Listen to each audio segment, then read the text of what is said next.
Hello बच्चों, let's read the question. The question says, why did Jawaharlal Nehru call dams the temples of India? Jawaharlal Nehru ने dams को temples of India क्यों कहा है? हमारे पास 4 options हैं. A says they were multipurpose in nature, ये इनकी मल्टीपर्पज़ मतलब इनको हम काफ़ी कामों के लिए यूज़ करते हैं इस वजह से. B says irrigation became better, irrigation इससे काफ़ी अच्छा होता है. C says development of agriculture and the village economy with rapid industrialisation and the growth of urban economy. C कहता है हमारे पास कि इससे एग्रीकल्चर जो है उसका डेवलपमेंट होता है और विलेज इकॉनमी जो है स्ट्रांग होती है, इंडस्ट्रियलाइजेशन काफ़ी बढ़ता है और अर्बन इकॉनमी स्ट्रांग होती है. फोर्थ कहता है हमारे पास hydro power became ample, hydro electricity जो है हम बना सकते हैं. Let's read about the answer.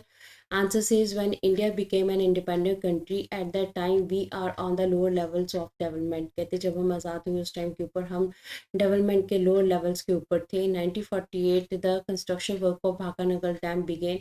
1948 में कंस्ट्रक्शन जो है भाखानगर डैम की सतलुज ब्यास रिवर के ऊपर स्टार्ट की गई. इन 1963 इट्स कंस्ट्रक्शन गॉट कंप्लीट. 1963 में इसकी कंस्ट्रक्शन का जो वर्क है वो कंप्लीट हुआ. उस टाइम के ऊपर पंडित नेहरू जो है he was the prime minister, first prime minister. He declared at the inauguration ceremony, ठीक है, उसकी इनोग्रेशन सेरेमनी जब भाखानगर डैम को इनोग्रेट किया गया उस टाइम के ऊपर पंडित नेहरू ने डिक्लेयर किया कि dams are the temples of modern India. Dams जो है वो मॉडर्न इंडिया के टेम्पल्स के रूप में काम करेंगे. Why he said so? He said so as he saw the bright future of India as dams are known as multipurpose projects.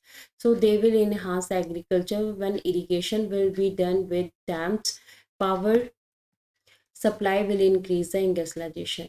This all will let the development of India, urbanization will spread. ठीक है, अब इसमें क्या होएगा, हमारे पास dams जो multipurpose projects के रूप में काम करेंगे, जो हमारे पास इरिगेशन पर्पसेस के लिए भी यूज़ होंगे, एग्रीकल्चर को स्ट्रॉन्ग करेंगे, जो हमारी विलेज इकॉनमी उसको स्ट्रॉन्ग करेंगे.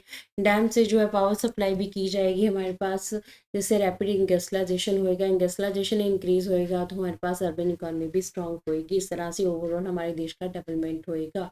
सो आंसर हम कह सकते हैं, आंसर हमारे पास है ऑप्शन सी. तो यहाँ पे हमारे पास ऑप्शन सी जो है क्या होएगा, डेवलपमेंट एग्रीकल्चर का होएगा, विलेज इकॉनमी स्ट्रॉन्ग होएगी, इंडस्ट्रियलाइजेशन बढ़ेगा, अर्बन इकॉनमी स्ट्रॉन्ग होएगी. इस वजह से डैम्स को मॉडर्न इंडिया के जो है टेम्पल्स कहा गया है. So this is the answer of the question. अब ये ऑप्शन मल्टीपर्पज़ नेचर में है तो सही है, पर इस वजह से इन्हें जो है डैम्स को टेम्पल्स ऑफ द इंडिया नहीं कहा गया है.